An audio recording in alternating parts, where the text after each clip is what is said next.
बोलिए भगवान परशुराम जी की, भगवान परशुराम जी की, भगवान परशुराम जी की।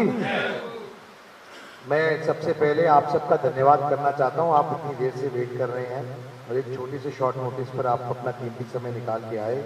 सम्मानित मंच, श्री महावीर भारद्वाज जी हमारे बड़े हैं, श्री शैलेंद्र पांड्या जी, श्री मनोज शर्मा जी, श्री प्रदीप कौशिक जी, श्री महेंद्र शर्मा जी, मयंक जी, श्री राजेश शर्मा जी, श्री राजेश भारद्वाज जी, एडवोकेट जितेंद्र कौशिक जी, एडवोकेट श्री दीपी कौशिक जी और एडवोकेट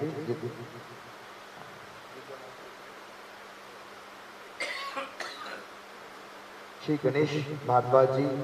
और भी सम्मानित मंच, किसी का नाम रह गया और सुनील भारद्वाज जी हैं, प्रमोद कौशिक जी हैं,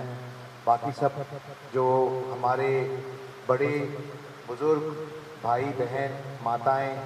मातृशक्ति, युवा साथी, आप सबका धन्यवाद। देखिए, मैं कोई औपचारिकता करने नहीं आया हूँ, ना ही मैं कोई नेता के हैसियत से या किसी सांसद की हैसियत से आपके बीच में आया हूँ। मैं आपके बीच में एक भाई और बेटे के नाते आया हूँ और मुख्य उद्देश्य आज के कार्यक्रम का आपको न्योता देना है। जो आने वाली 27 तारीख को एक भव्य कार्यक्रम का आयोजन किया जा रहा है पंचकूला में, ताऊ देवीलाल स्टेडियम में,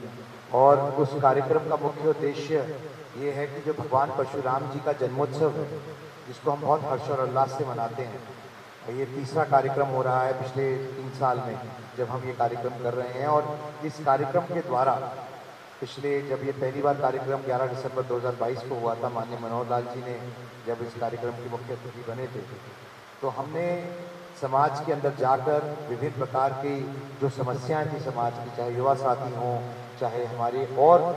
जो जिन चीज़ों को लेकर समाज चिंता कर रहा है, उन चीज़ों को समझने का प्रयास किया, उनको माननीय मुख्यमंत्री जी के सामने रखा। और मैं आपको आश्वस्त करना चाहता हूं कि एक ऐसा पटल है, जब हम अपनी बात व्यवस्थित तरीके से, सक्षम तरीके से, सशक्त तरीके से अपनी बात सही पटल पे रखेंगे, तो मुझे पूर्ण रूप से विश्वास भी है और भरोसा भी है कि माननीय मुख्यमंत्री जी श्री नैब सिंह सैनी जी हमारी बात का संज्ञान भी लेंगे और जो भी विषय हैं उनके ऊपर तुरंत से तुरंत उनको समाधान करने का काम करेंगे। देखिए, पंडित विनोद शर्मा जी ने हमेशा समाज की लड़ाई लड़ने का काम किया, चाहे वो ईपीपीजी का मुद्दा रहा हो, चाहे धोली के मालिकाना हक की बात रही हो, चाहे भरावर की ज़मीन की बात रही हो।